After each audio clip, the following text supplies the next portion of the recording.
Got the Logitech G502. Let's open it up and see what's inside.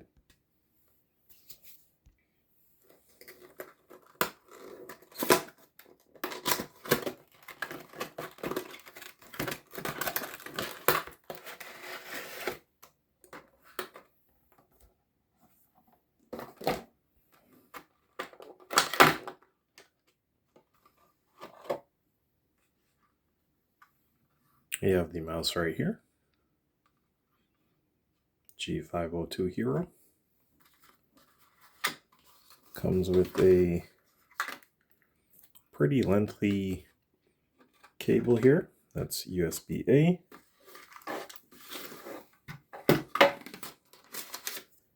You have the instruction booklet here. And let's see what this thing is. So it turns out these are actually weights for you to add to the mouse here. It's a first. I've never actually seen that before. So you get some weights here. You get the mouse. You get a quick instruction 2-step guide here. Basically, you just plug the mouse in.